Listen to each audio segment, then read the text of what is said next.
Yo, what's the word, y'all? It's Davion Seen It. I'm back with another video, and I wouldn't be here if I didn't see it. Now, if you're new, hit that like and subscribe button. And today, I am going to be giving y'all the video that y'all, well, what I think y'all been waiting for, like y'all give a damn. But I'm giving y'all the video y'all been waiting for, and today we're going to be talking about Atlanta Season 3. The first 3 episodes. Now, like I said, if you're new, hit the like and subscribe button. Let's get right into it. So, over the course of 4 years, we've been waiting on this series to drop. We've been getting teased. We've been getting, you gotta be faster than that. Now, it has finally came, and it was damn sure, it is damn sure worth the wait. Now, the first episode served as a standalone, and this episode gave me a lot of Jordan Peele vibes. I'm talking about, it was very, very like creepy, and it just felt just really just ominous. And come to find out throughout the halfway through the episode, I find out that it was based on the Hart family, the two lesbian couple that killed the 5 black children by driving off the cliff. But however, we got a better ending. Now, with this episode, based on what it's based on, I felt like, I actually didn't feel like, oh, where's Childish Gambino? Where? Oh, not Childish. I don't call him Childish. Donald Glover. Where's Darius and all them? But I was on the Twitter live tweets, and I seen all the tweets, and a lot of people were really in tune with the episode. I didn't really see too many complaints. And the little kid, excuse me, Laquarius, the kid who plays Laquarius, I definitely need to see him in some movies. I mean, that kid can really act. I mean, first he's a little class clown dancing up on the table in class because he finds out along with the class that they're going to be going to see Black Panther 2. Now, how does Black Panther 2 come out in the Atlanta universe and it doesn't come out in this universe? At least not yet. We ain't get no kind of trailer, nothing. But anyway, I like how it referred to a lot of real life events like the. What's your problem? Now get to class. And I better not get another call from this school. I'll walk him back. Don't worry. I'm gonna get you out of there. Slapped when the grandfather slapped the shit out of his kid 3 times in the middle of the hallways. And when the kid was wearing like the little he was wearing like a hat. It kind of looked like he was like an antebellum type. I don't know if I'm using the term right, but he just looked. I'm gonna post about.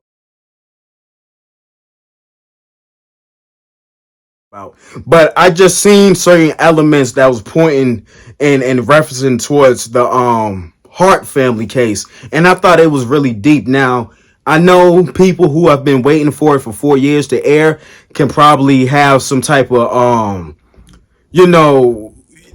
disliking towards the episode because why are we waiting this long to see this? But I think it works and it really sets the tone. And Donald Glover is a genius because how do you set the tone with the standalone episode? You know what I'm saying? And then we already knew what time it was because when we opened up the episode at first, we're talking about Lake Lanier, and I'm like, yo, I'm playing in my living room, and I'm watching it, and I'm just hearing the conversation, and I'm like, black bodies underneath.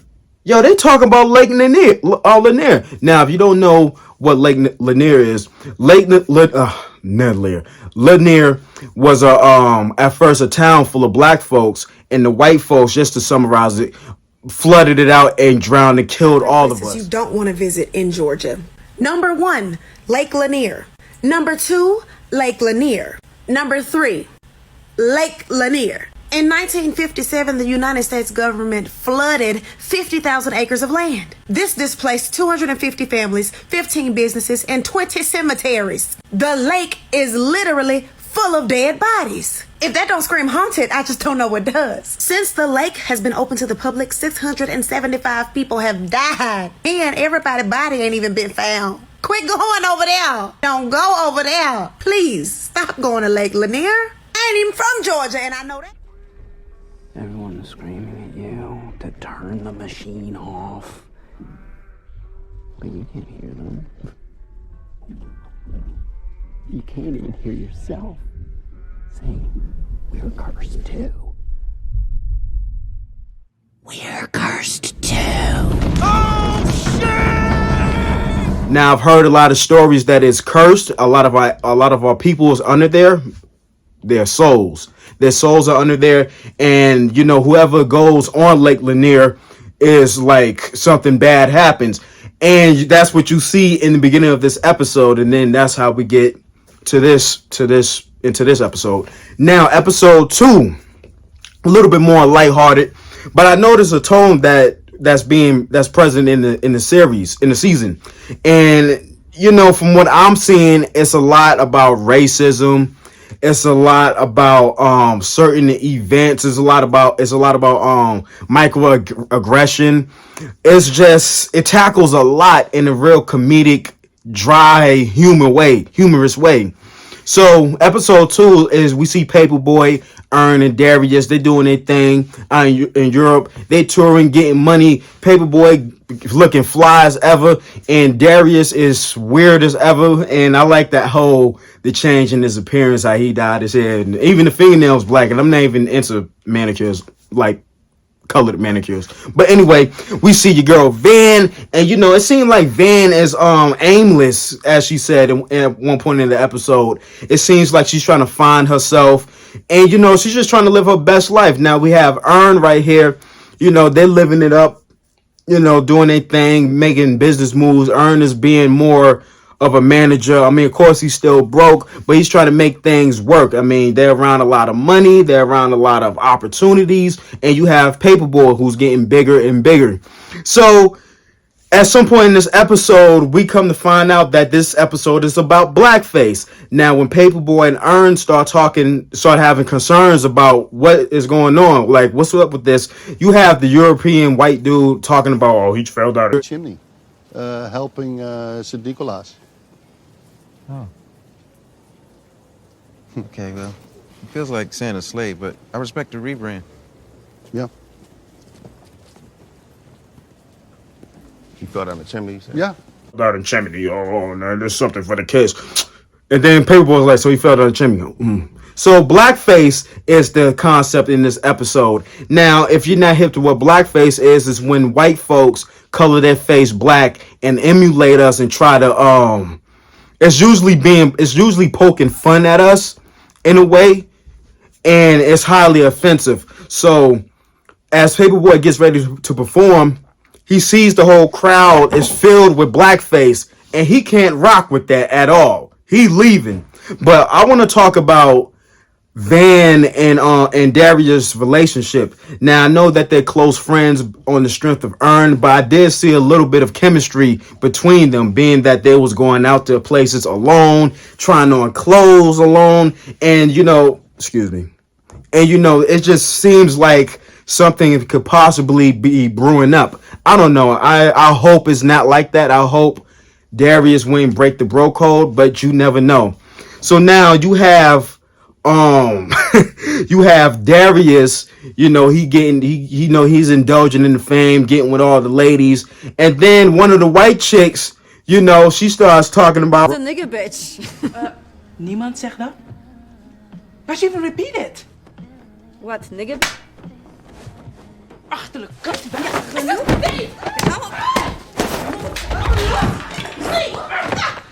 Nigga, I'm like, yo. And then, the European black shorty slapped the shit out of white shorty. They had a brawl, and then it was just really funny to see. Now, where Earn and the promoter, I thought this was funny, and then this is another underlying message. When Earn pulls out from the concert because of blackface, the promoter chases him. Now, as the promoter goes downstairs, he sees a bunch of kids wearing blackface with nappy hair. Now, he picks the first kid that resembles Earn and resembles all his features and starts beating the shit out of him. Now, that just goes to show you that of how they look at us, that, oh, yeah, they are the same. And it's not really a myth because it's happened to me plenty of times at my job. Oh, I thought you was the other kid. First of all, I'm 5'7" and he's 6'1". How you think? Come on. Now we get to this episode 3. And the opening of the episode was incredible to me because it reminded me of the Beatles album cover.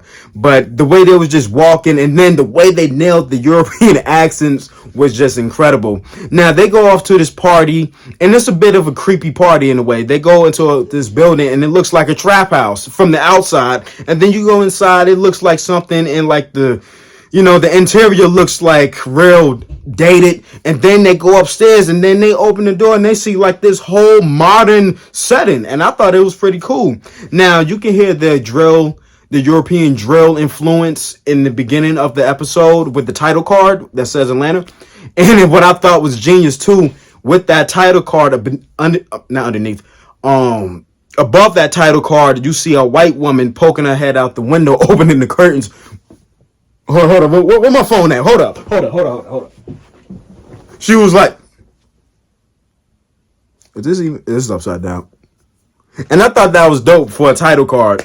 So now we go to this party, and Paperboy, I seen a subliminal or a metaphor, at least to me, how I seen it.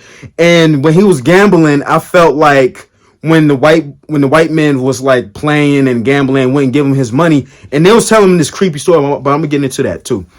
When he was gambling, I felt like he was gambling like his soul away, not soul, but his soul away, and not soul. I don't want to say soul, but I felt like his dignity in a way, and the fact that he didn't get paid after he won fair and square, that just showed, I just resembled something like on some secret society Freemason. I mean, if you watch Illuminati videos, you'll know what I'm talking about. But it's connected to something. Now, when they was telling the story about the wet ashy man, I'm not really sure what that was about. But however, when Ern was walking throughout the house and seeing the picture, it was an old picture of white men, of course. And there was a black person in the background who appeared to look like a slave. So I'm not really sure if that's who they were referring to. However, I know there's a lot of subliminals and a lot of underlying messages within this season. Now, the kid, I forgot his name. The little skateboarder kid that keeps rolling around that little two-wheelie thing or whatever. Let me get comfortable. He's talking about, he's not even paying attention to his business. Now, people are in this day and age, we're in the scamming era. And, Paperboy, he was just dropping some jewels. He's like, man, white kids scamming. Well, I feel like black kids should scam. And, it's not legal, but I don't have anything against it. Now, you have Van, and she's been acting really funny lately. I mean, it's just like, I want to know what's up with her. I mean, I know she's living her best life. And, she I don't know. It's just like something about her that's just kind of, I don't want to say off, but different. But you see her and Ern's relationship is it's a little questionable. It's a bit weird. Now you have Darius.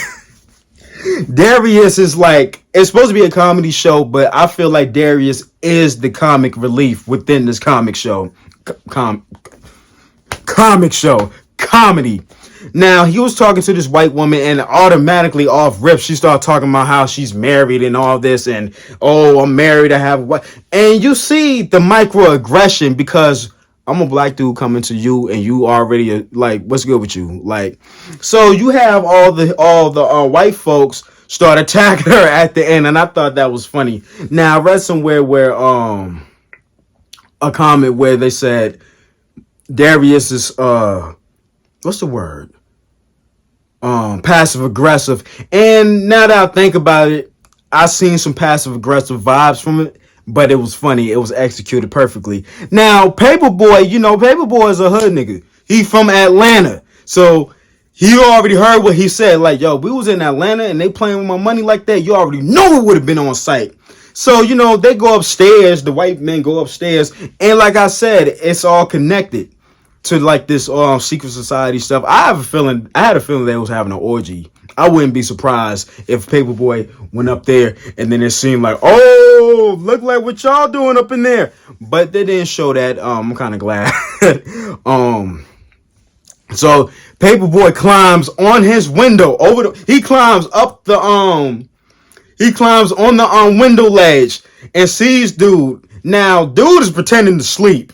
He act like he can't hear Paperboy, but Paperboy ain't stupid. And shout out to them for having Nandos. I need to try Nandos. Are they really good or is it overhyped? I'm gonna have to try them. The fact that you have a Nando's right beneath your crib, I think that's dope. And I heard some really good things. But anyway, yeah, Paperboy wasn't having it. And then he started cutting down that tree like I thought that shit was funny.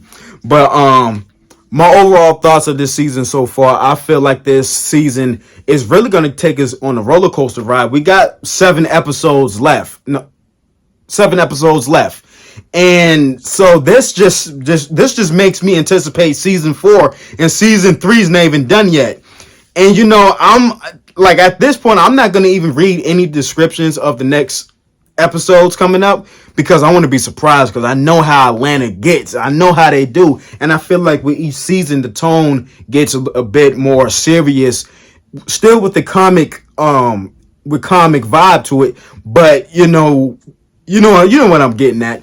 But anyway, though, that's my review and brief recap of Atlanta season 3. I think it's incredible so far. I'm very intrigued. This is the most engaging Atlanta season yet. You know what I'm saying? And I think that break, that it was worth it. The hiatus was definitely worth it. And, you know, we see Darius, Lakeith Stanfield, he's dominated in the movie game. You see Brian Tyree Henry, he's getting roles. Zazie Beetz, she's getting roles. She was in The Harder They Fall, Deadpool. You got Donald Glover. It's just like this Atlanta thing just blew him up. So I understand why people were upset, but you also have to understand, like, you gotta, like, as an actor, you gotta get people used to seeing you in other roles while you still have a hit TV series. But anyway, man, those are my thoughts. Y'all let me know what y'all think in the comments. I will be dropping my recap video for Snowfall either tonight or tomorrow. It's a lot I gotta rewatch and take notes, and I'll be back with that. But to hold y'all off, I will drop a video relating to Snowfall, or a couple. Y'all just, stay tuned. But anyways, I'm up out of here, man. Y'all be easy.